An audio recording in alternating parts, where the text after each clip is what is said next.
వికారాబాద్ నియోజకవర్గంలో మాజీ మంత్రి గడ్డం ప్రసాద్ కుమార్ ఆధ్వర్యంలో హాత్ సే హాత్ జోడో కార్యక్రమాన్ని ప్రారంభించారు. నియోజకవర్గంలో ఉన్న ప్రతి గ్రామంలో 60 రోజుల పాటు ఈ కార్యక్రమాన్ని కొనసాగించాలని నేతలు నిర్ణయించారు.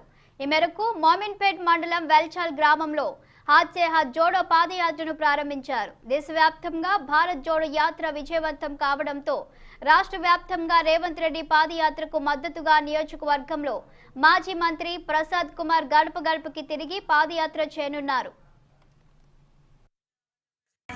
ప్రతి కార్యకర్త కృషి చేయాలని చెప్పేసి మీ అందరితో కోరుకుంటూ మరి అదేవిధంగా మీకు తెలుసు కేసీఆర్ గారు 101 హామీలు ఇచ్చిండు. 2014లో కూడా 2018లో కూడా ఏ హామీలు కూడా పూర్తి కాలే. ఒక 2-3 హామీలు నడుస్తున్నాయి. ఒకటి పెన్షన్ వస్తున్నాడు, ఒకటి కళ్యాణ వస్తు ఇస్తున్నాడు, ఒకటి రైతు బంధు ఇస్తున్నాడు, ఒకటి రైతు బీమా ఇస్తున్నాడు. ఈ 4టి మించి ఇంకోటి వేరే కార్యక్రమం ఏం చేస్తాడు. కానీ కాంగ్రెస్ వచ్చిన తర్వాత ఇంతకుముందు సుధాకర్ రెడ్డి గారు మాట్లాడినప్పుడు చెప్పిండు, వరంగల్ రైతు డిక్లరేషన్ లో కూడా జబర్దస్త్ డిక్లరేషన్ రైతుల గురించి. అధికారంలో కాంగ్రెస్ రాగానే 2 లక్షల రూపాయలు రైతు రుణమాఫీ చేస్తామంటున్నాం.